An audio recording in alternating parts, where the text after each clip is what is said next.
Welcome to the Money and Meaning Show with Jeff Bernier, a show dedicated to helping you gain the confidence and freedom to lead a life of personal significance and help you get your actions and resources in alignment with what matters most. Well, hello and welcome to the Money and Meaning Show. So pleased you decided to spend a few minutes with me this afternoon. I'm joined today by a new friend that I got introduced to through a coaching program that I was involved in for some time called Building the Behavioral Advisor. And what's neat about this organization, it brings together wealth management firms and advisors who are interested in digging deeper and helping clients holistically in terms of financial wellness, financial well-being. And today I have another advisor who I met through our cohort who has really dug deep in this area. And I'm really excited to talk a little shop today with my friend, James Grace. So Jim, thanks for the show. Thanks for joining me, and I look forward to our chat. I was looking forward to being here. The Money and Meaning podcast, both of those things are near and dear to my heart. And I was excited to talk to you. So thanks so much for having me. I appreciate it. Well, I'm excited about it too. I know, our industry has changed a lot and continues to evolve. And I think what many of us have determined is that we should try to help people live better lives. And wealth management is a means to that end. But let me just sort of set this up a little bit. So you're the director of wealth management at Silver Pine Capital in Medfield, Massachusetts. Hopefully I pronounced all that correctly. And of course, you host a show called Modern Financial Wellness. So I love to start my show by just getting you to introduce yourself to the audience. So tell us a little bit about yourself and your family, and also want to hear about your career path as well. Sure. So again, I'm Jim Grace. I'm the director of wealth management at Silver Pine Capital. As you mentioned, we're an RIA registered advisory firm outside of Boston. And as director of wealth management, as a financial planner, my responsibility is to handle anything to do with financial planning. My business partner has a background on Wall Street and a CFA financial analyst designation. So he's kind of our de facto chief investment officer. But anything having to do with future plans or ongoing financial management, wealth management, that kind of falls into my space and what I, quite frankly, enjoy working on the most with clients. I live in Portsmouth, New Hampshire, which is a little seacoast town in New Hampshire. Great community. Feel very fortunate and blessed to live here. I'm married to my wife, Abigail. I have two little boys, Gunnar and Hendrix. They're 7 and 5. So they're a ton of fun and a handful and full of energy in life. So that keeps me busy. And yeah, I guess that's a little bit about me. Okay, very cool. And tell me about how you got involved in the financial planning or wealth management business. Yeah. So I joke, it's a really long story, getting longer.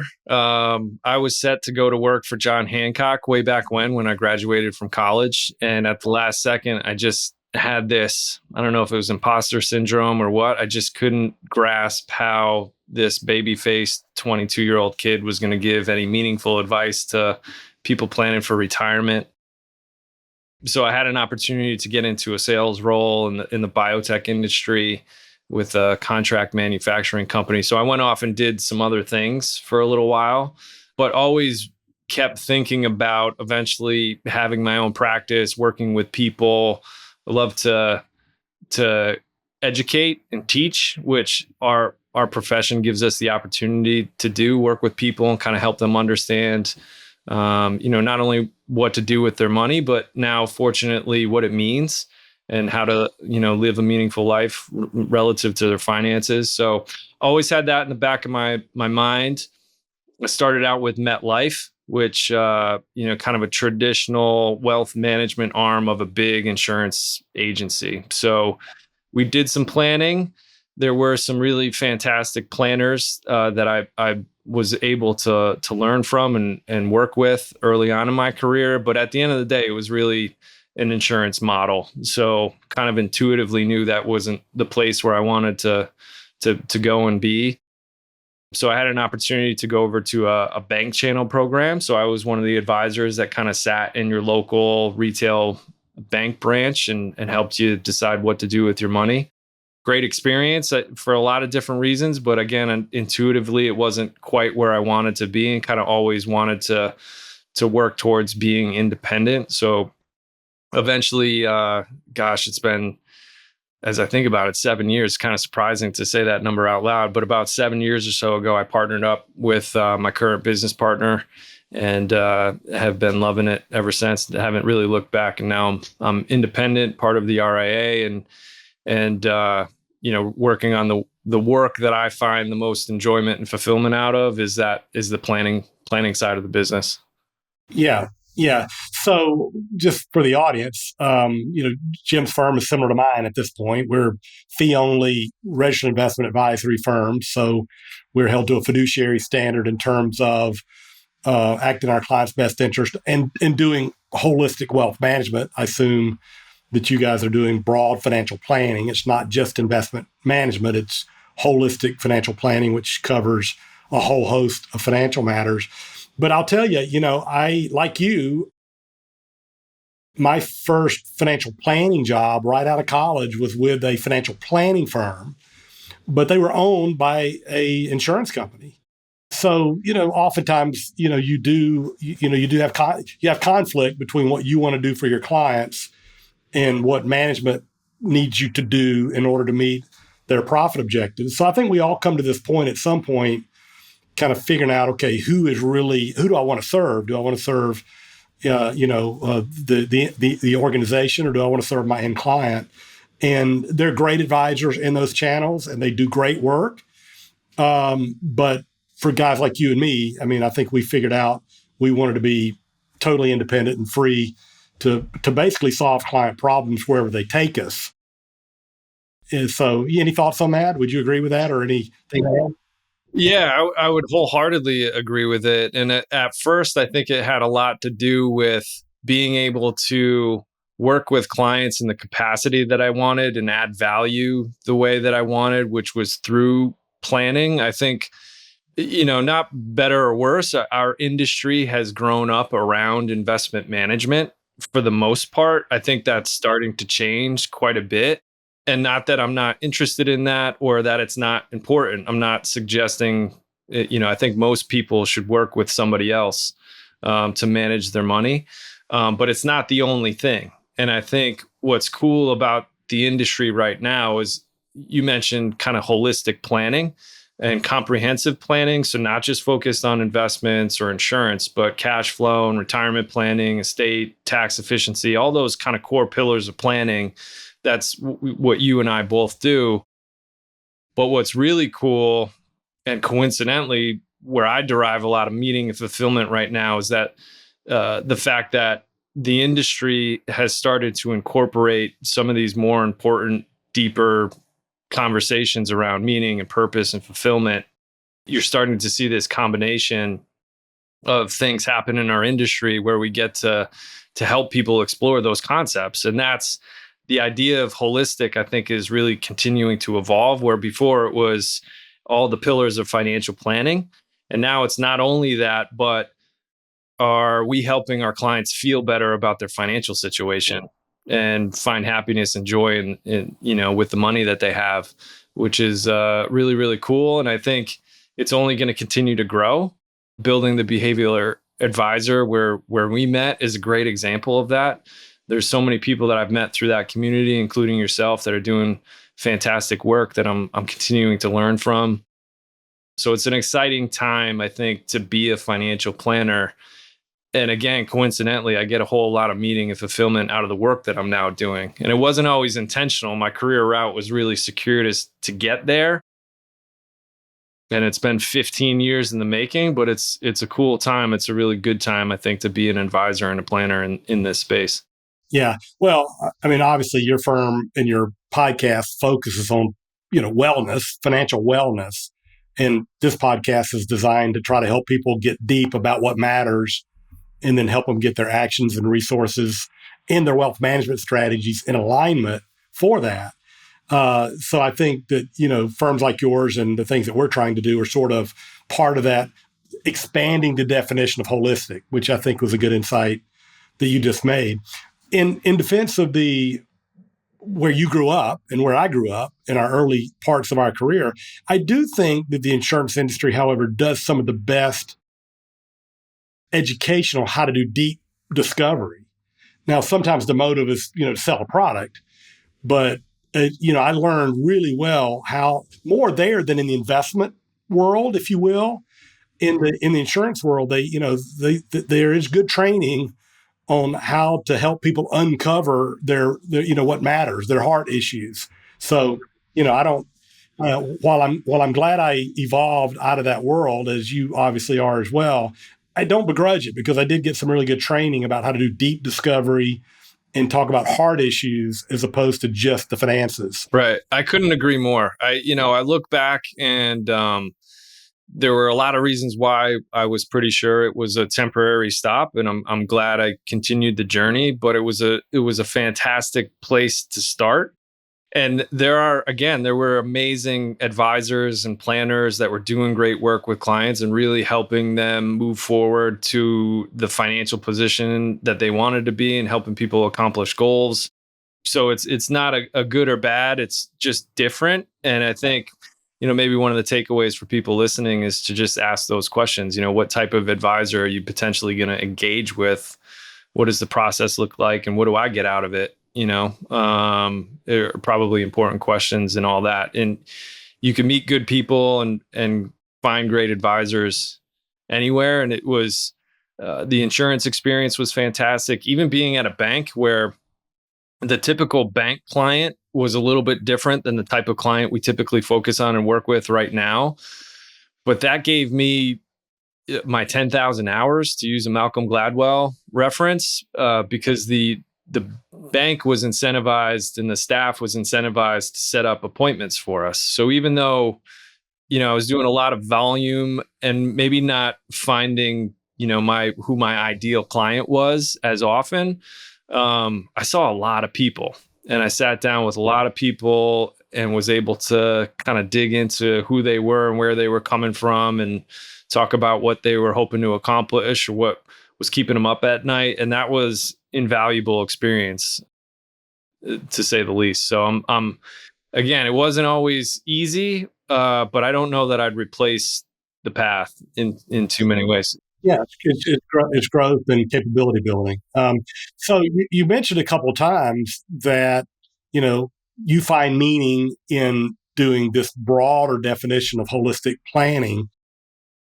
One of my favorite questions, both with clients as well as, guests on the show, is how would you, and this is a really nosy question and a personal question, so you can certainly edit it for an audience.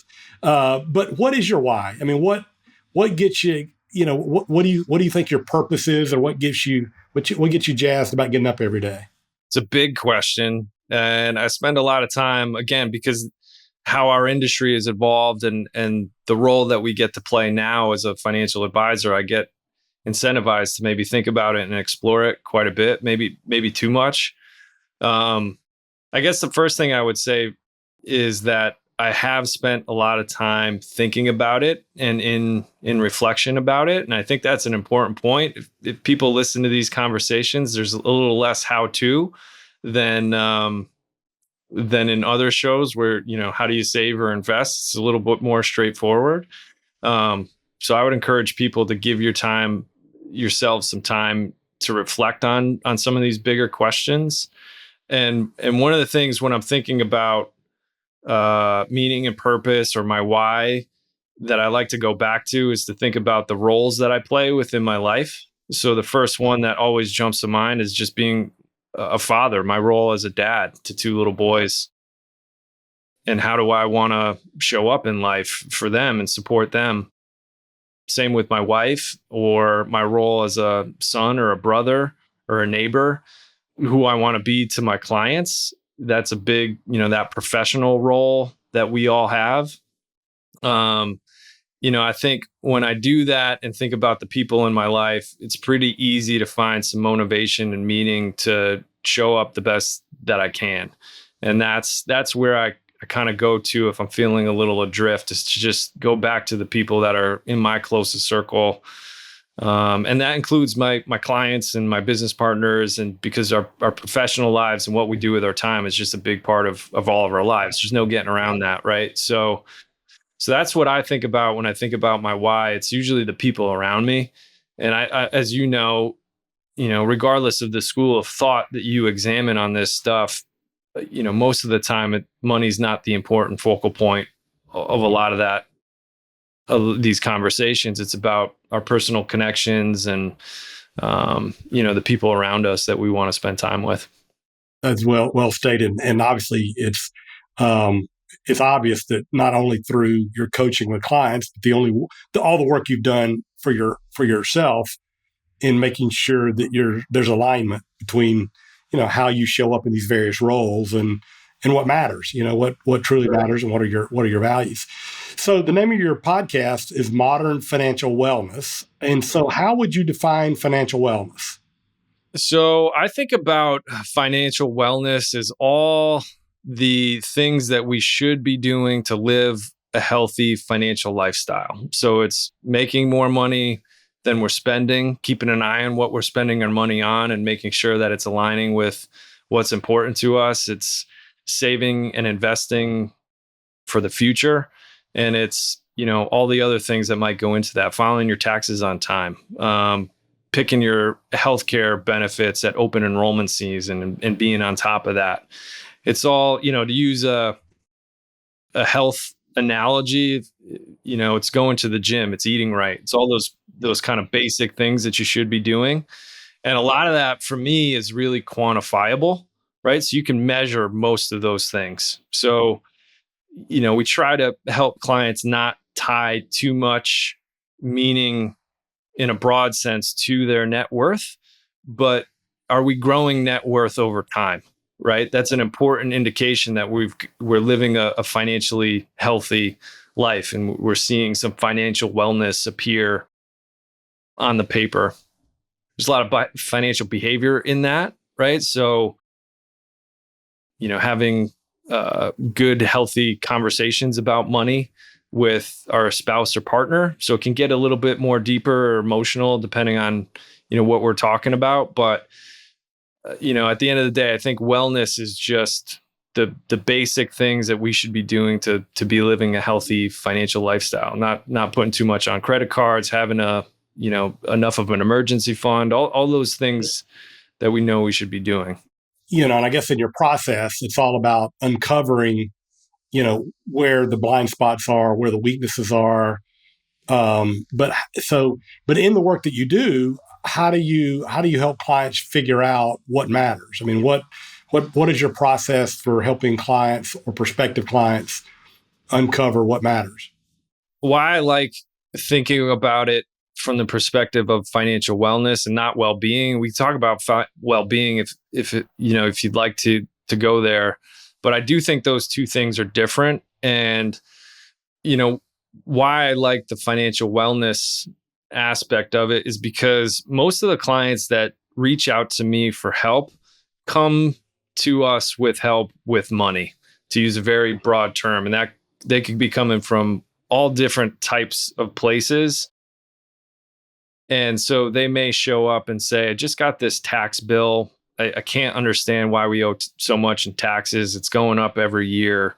So we can kind of dig into the details of their situation and start to give them visibility of their financial lives, and then proactively make recommendations to improve their financial situation. So it's very actionable.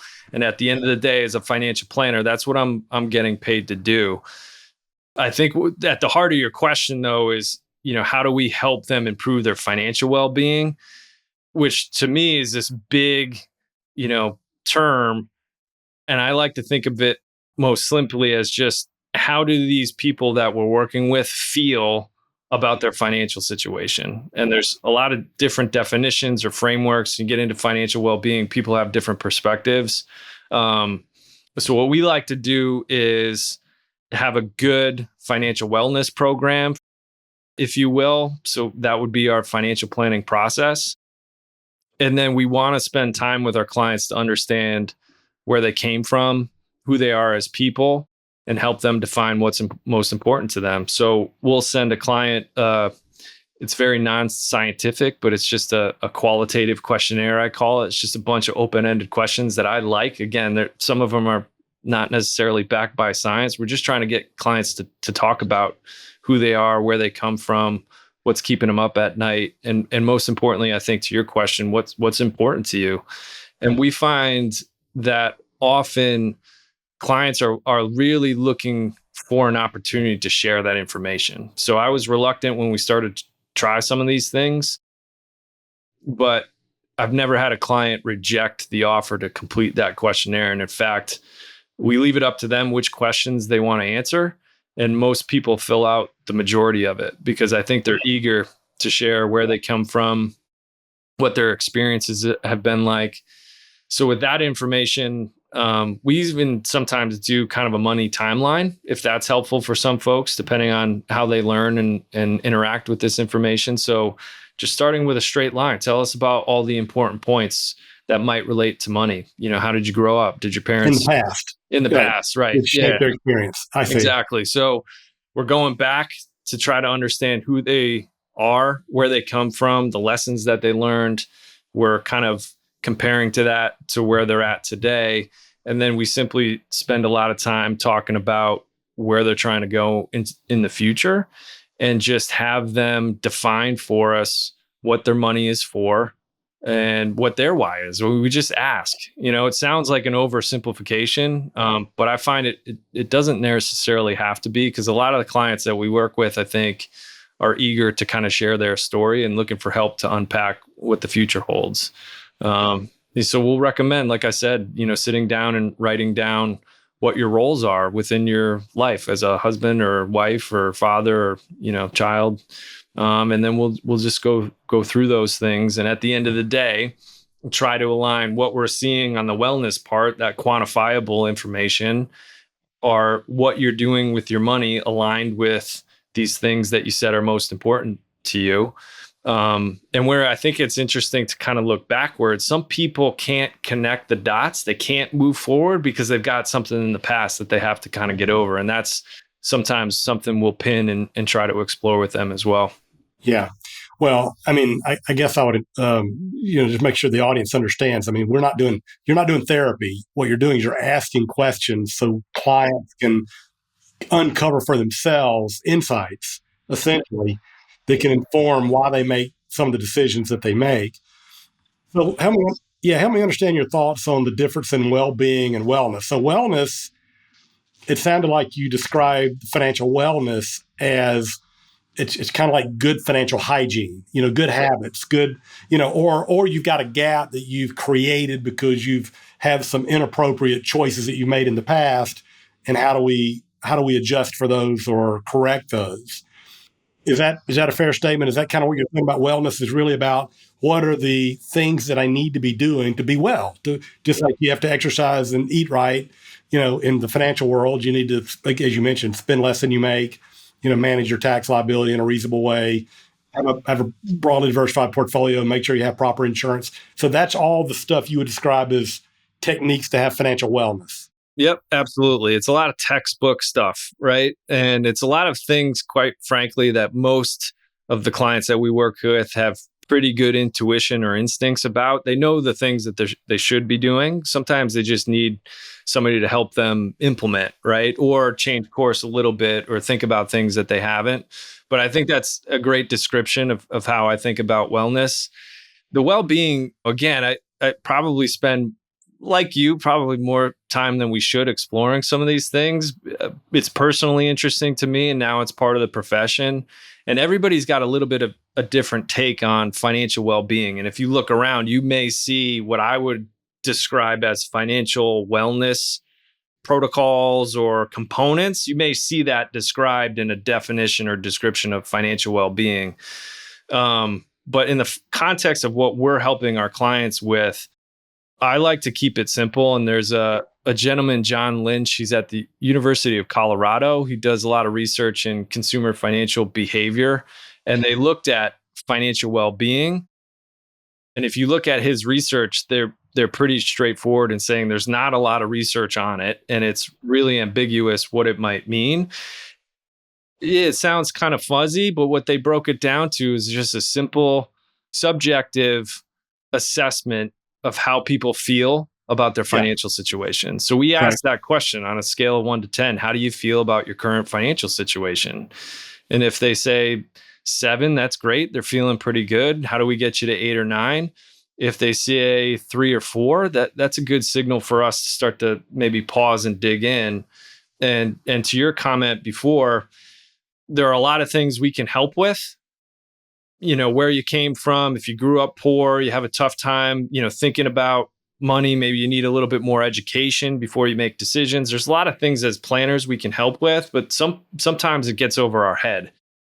And that's where in that well-being space and where wellness and well-being come together, that's where I think we need to be a little bit more in tune with what our clients might need. And over the last year or so, we've much more frequently started to refer to financial therapists and actually bring them into our process to help clients get through some of the more emotional stuff that maybe they had a traumatic experience in the past. Maybe they grew up poor and that's affected them. I have a client that inherited a bunch of money from her father, young woman doing pretty well, inherited a bunch of money. And, she said, I feel a lot of stress about this inheritance. I know it should look at it like an opportunity, but I'm struggling with wanting to make sure I honor my dad. That's a deep, deep, admission that she made to us. So that's a little over my scope. And we want to get her the resources that she needs to kind of address how she feels about those things. So when we're working on the wellness stuff, she's feeling good and empowered. And the combination of all that, what we see, if you're doing wellness, and you talk about it in your book, having the financial wherewithal, right? If you're doing the things you should be doing, that creates the space for well-being to grow. So we get to well-being, and again, it might sound like an oversimplification, but all we're trying to understand is how people would describe how they feel about their financial situation. At the end of the day, it's not, it's a corollary to peace of mind and confident, and so that's, and the wellness again promotes all of that. Not always, because you could have some deep-seated things, as you mentioned, that you could do all the great techniques in the world in terms of saving, but you still might feel like you're going to be a bag lady, You bring up an interesting point when we measure those things. So I can measure the quantifiable stuff in the wellness part, and I could look objectively and see this person is doing great and they're on track and they're going to accomplish their goals. But then if we ever see that profile and we're talking to a client that wouldn't agree that their financial well-being, they feel good about their situation, that's a pretty good indication there's something else going on here that we need to explore. And I think, going back to the industry and the role that we play now as advisors and planners, that's an opportunity for us to try to figure out, is that something we can help them unpack? Or is it something that we can bring in a resource like a financial therapist or even a coach? It doesn't even have to be the psychologist. It might be, some kind of coach, professionally, otherwise, to kind of get them through, the current roadblock that they have, which is recognizing and feeling good about what they have and, acknowledging that they have a good sense of financial well-being. Yeah. So what is your interpretation, or what is your opinion of the way the industry has dealt with some of these softer issues in the past? Is there, is this all new, or has the industry done much with this type of discovery in the past? It's funny, when I became a financial advisor, again, I was at an insurance channel. I was working with holistic financial planners and learned a lot from them. And then on the side, a lot of the content, books, back then it was books on tape and it became Audible, and, now podcasts a lot. I would listen to and digest behavioral science type information. So Malcolm Gladwell, I mentioned before, Richard Thaler and Kahneman. That's the stuff I kind of read for fun. But at least where I was in the industry, there was no way to apply practically what I was interested in, these behavioral sciences or financial behavior, into the process at which I was working and working with clients. And it was the same when I was at kind of the bank channel program. Then I went independent, and independence has a way of just allowing you to explore and experiment, which I think has been valuable. And now for me, I know personally, I met Brian Portnoy, who wrote Geometry of Wealth, which is a great book, became Shaping Wealth, the program that you referenced and why we know each other. I met him, God, it's pre-COVID, so it's 4 or 5 years or so now. That's where my mind was starting to open up as to what was possible. And at the same time, we were reworking our financial planning process. So for me, I know it's really been over the last 5 years. There seems to be a lot of momentum behind the things that we're talking about related to the industry. But then I'm always surprised because I meet, guys like you and men and women out there that have been working on this stuff for a long time. But I know I wasn't aware of it. It feels like there's much more recognition of the value of some of this stuff today more than ever. So I don't know if that answers your question, or maybe it's just more my experience. No, I think your experience on this is valid. I think from my perspective, I think in the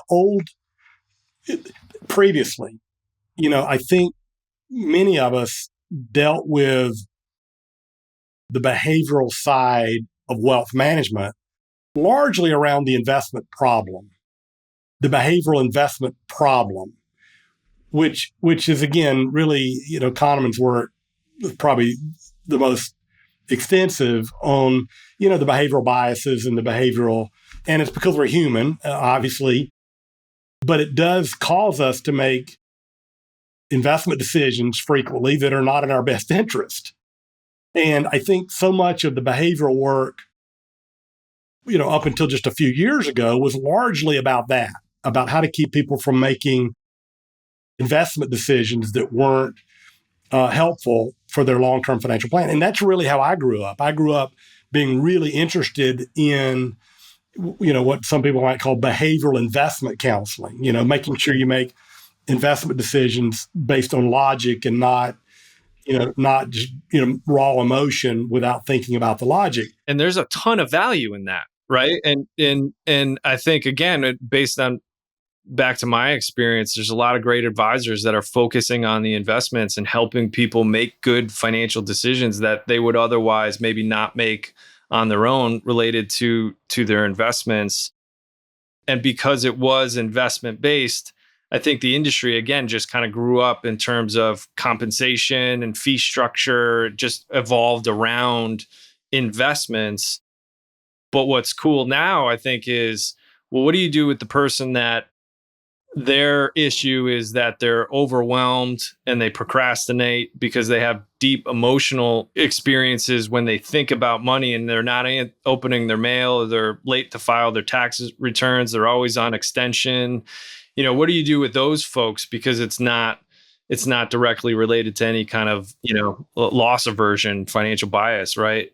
I think it's healthy that we are expanding the conversation to more than just making healthier investment decisions. It's basically about living a healthier financial life more holistically. And I think Brian's work at Shaping Wealth has been a big influence on me on thinking broader about some of these topics. Now, we've always been, passionate about, our hero, which is this, someone within 10 years of retirement or recently retired, helping them live a fulfilling life. I mean, that's what we're all about and have always been about. But, we just weren't trained very well in understanding some of the deeper questions and how to help people uncover some of these challenges that are not purely investment decision making related. And so I think you're on the cutting edge here with what you're doing. Now let's talk a little bit about your business model, because I know, our industry has also evolved in terms of business models. I mean, you came from a world where you provided financial planning advice and earned commissions on products. So did I at one time. We migrate into a model where, you can charge financial planning fees or you get paid based on investments. Some firms have, minimums, that even though we're going to do holistic financial planning, you've got to have a certain amount of capital in order to, to make it work for the firm and for the individual. So there's a lot of different models. Tell me a little bit about yours. Who is your typical client, and what type of model does your firm use as you develop, this financial wellness plan or this financial plan that deals with obviously investments, but so many other things?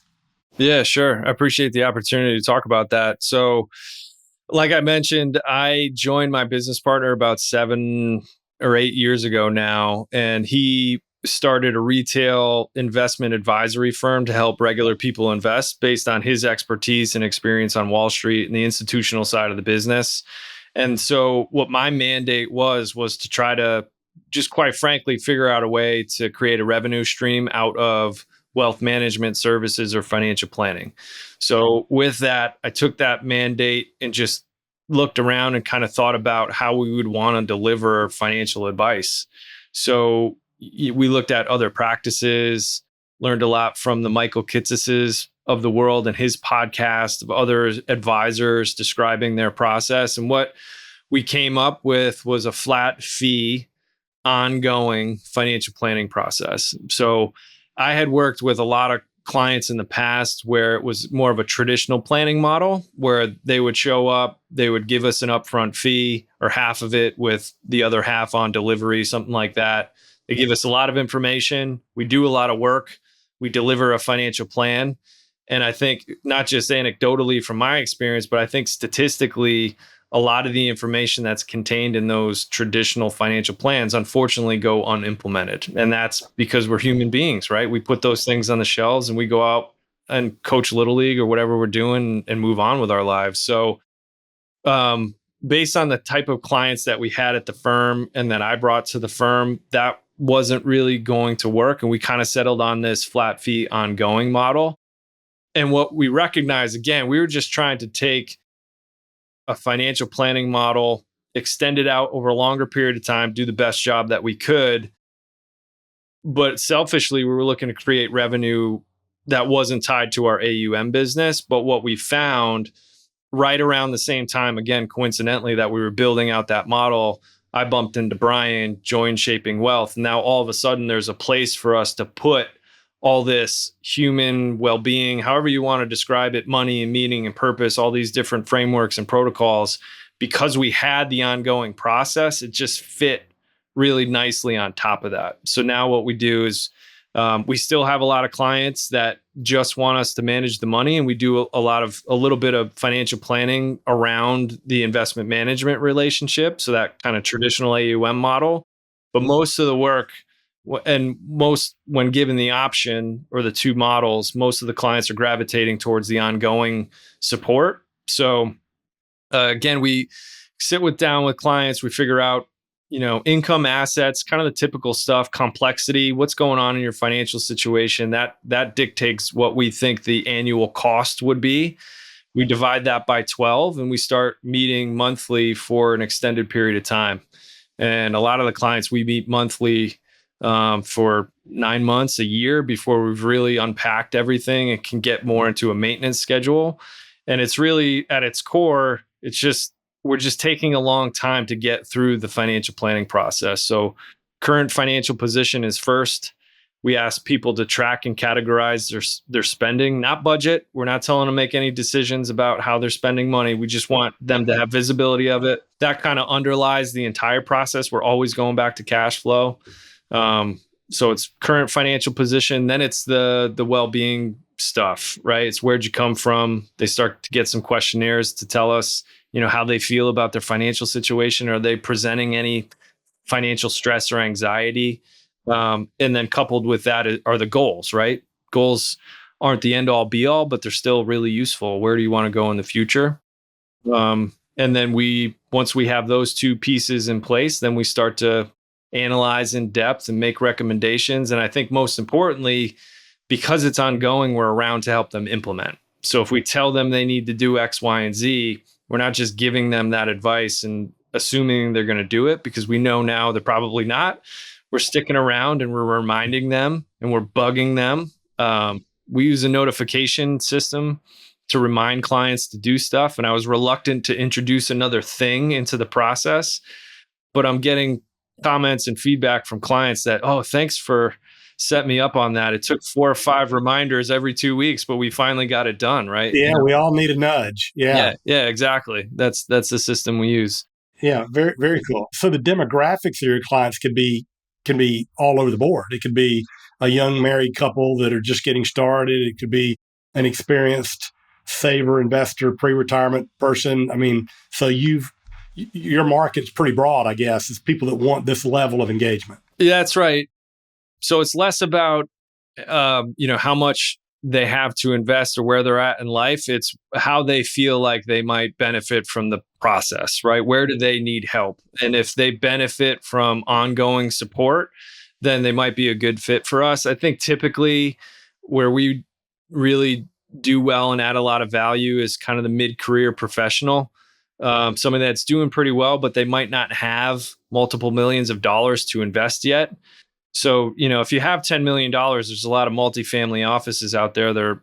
They'll be great. They'll help you out. So we deal with a lot of folks that have wealthy problems and complexity, but they don't necessarily have the investable assets to come along with it. And usually they're just, they got things going on. Like myself, I have a wife and a business and kids and, all the stuff that goes along with that. So sometimes they benefit from the ongoing advice, but it's been an interesting observation, I guess, is the process can benefit from a lot of different types of people, and it's less about how much money you're bringing to the table, and it's more about what do you need help with, and how can we support you. Yeah, I think a takeaway that for the audience should be, as you evaluate advisory firms, there's tons of us obviously that have different models. And there could be more than one right answer. You just got to find the one that has the model that suits your needs and what you're looking for. But I think the second takeaway is the process matters a lot. So having, finding a firm that has a diligent process. There's a quote that I think I got it from Seth Godin. I think it was Elizabeth King, the sculptor, that said that,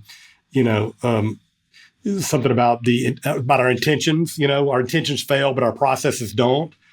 That's not exactly the quote, but having a process where that you can. So what's helpful about that is for the audience is when you engage with a firm that has a systematic process. What's the irony of that is they can go deeper on what really matters in your heart, because they don't have to think about what's happening next in the process.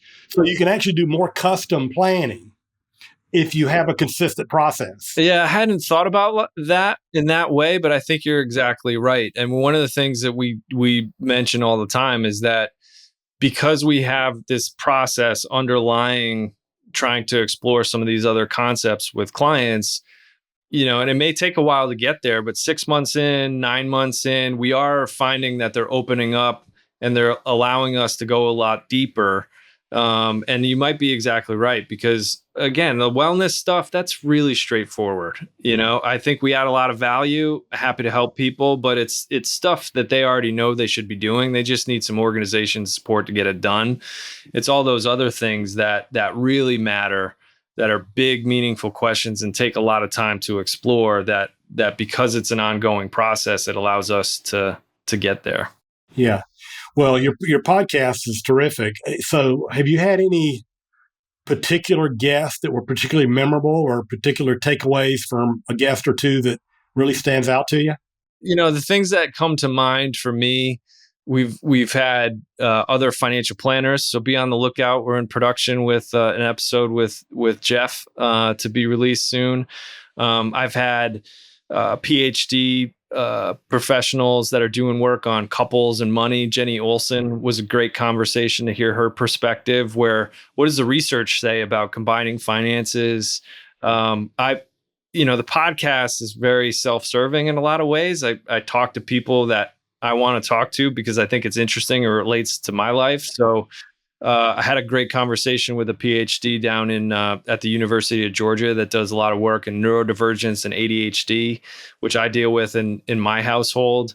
That was really great. But there's something I think to learn from everybody that we talk to. And one of the things that I'm most proud of, but I also feel is most important about the experience is we've taken all the guests' recommendations for resources and we've started to catalog those on the website. So if you go to modernfinancialwellness.com on the resource tab, you'll see every podcast, book, research article, YouTube channel, anything that's been promoted by a guest as a potential resource, we've got there.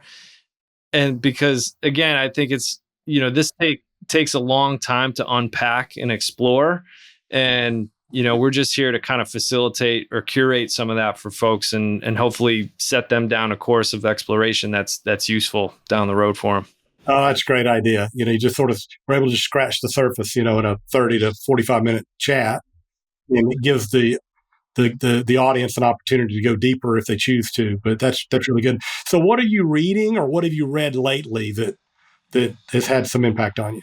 What am I reading lately? Admittedly, I haven't finished a new book in a while because it's summertime. I'm notorious for kind of starting and stopping.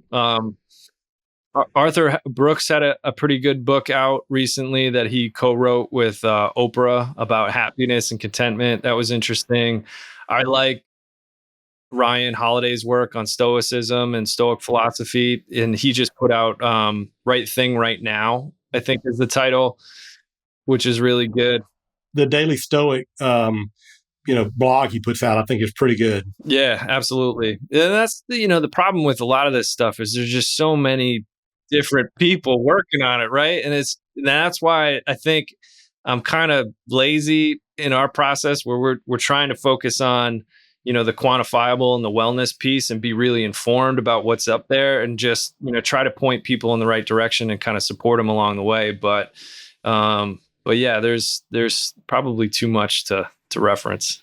Yeah. Well, listen, I know that in talking to you in our 4 or 5 visits together, I know that you have read a lot, both on the subject matter that we're talking about today that we're really interested in, but broader. And, I think the encouraging thing for the audience is that there are a lot of really great advisors out there who are trying to help you live a better life. I mean, that's at the end of the day, that's the outcome that we're hoping for. And, and we're preaching all the time about focusing on the inputs because we can't control the outcomes.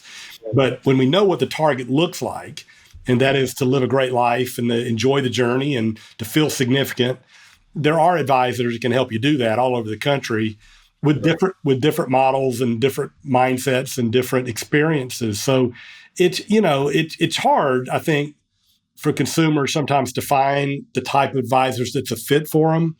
But I think what our conversation reminds me is that there are firms out there. You just have to look and be patient and kind of find out the ways to go and the questions to ask. So yeah, and just to add to that, I was in a prospect call recently, and the couple that I met with asked more questions than probably the last prior prospect call, 5 or 6 prospect calls combined. So do the due diligence, right? And that, unfortunately, I think people get a referral from whomever, and we appreciate that trust when somebody introduces us, but it's really a big decision. So take some time and do some due diligence and think about what's important to you and what the process is on the other end. And I think now, especially, it's less institution dependent because there's a lot of, like you said, there's a lot of great people out there that are thinking about similar things like we just discussed and can help you. But take your time when you're making that choice, for sure. Right. Well, and I think the other takeaway for me, as I talk to guys like you and people I've met through Shaping Wealth and other groups that focus on holistic wealth management in the broader definition that we outlined, is you don't sacrifice the technical. I mean, you still get great tax advice and great estate planning advice and good investment counsel. So you're getting all of that. So remind the audience again how to find you and your firm and importantly your podcast. Yeah, appreciate it. So silverpinecapital.com is the corporate website. So you'll see, my business partner and I, and a little bit more about the firm. The podcast is modernfinancialwellness.com. So you'll see all the conversations we've had and that resource database. So if you want to find a book or a podcast to listen to, there's a lot of great recommendations that are on the website. I'm on LinkedIn, so if people are networking or reaching out and connecting that way, I'm around there. So appreciate it. Very cool. Well, Jim, I knew this would be a fun conversation, and it absolutely was. I'm sure our audience will find some nuggets here that will be helpful as they go deeper in how they find their path to financial wellness, but also how they might go about looking for advisors that might have a model that's appropriate for them. So great to have you on, dude. I hope to see you around at a conference or through a Shaping Wealth, check-in. But if we can do anything for you, let us know. And guys, thank you for attending and checking out the show. I hope you found some value in it. And as I always say, go find what makes your heart come alive and put the means and the plans in place to pursue it. Thanks and have a great day. Thank you for listening to the Money and Meaning Show with Jeff Bernier, a show dedicated to help you gain the confidence and freedom to lead a life of personal significance and help you get your actions and resources in alignment with what matters most. We would love to hear from you. If you have any questions or comments on the show, feel free to reach out to us at moneyandmeaning@tandemgrowth.com, or you can find us on the web at www.tandemgrowth.com. Jeff Bernier is the President and Chief Investment Officer at Tandem Growth Financial Advisors, LLC, an SEC-registered investment advisor. This show is a production of Tandem Growth Financial Advisors, LLC. All information discussed is general in nature, is provided for informational purposes only, and should not be construed as specific financial, legal, or tax advice. Listeners should consult an attorney or tax professional regarding their specific legal or tax situation. Listeners should not rely on the content of this podcast as the basis for any investment decisions. A professional advisor should be consulted and/or independent due diligence should be conducted before implementing anything discussed in this show. While information presented is believed to be factual and up-to-date, Tandem Growth Financial Advisors, LLC, does not guarantee its accuracy, and it should not be regarded as a complete analysis of the subjects discussed. Tandem Growth Financial Advisors, LLC, does not make any representations or warranties as to the accuracy, timeliness, suitability, completeness, or relevance of any information prepared by any unaffiliated third party, such as guests on the podcast, and takes no responsibility for the same.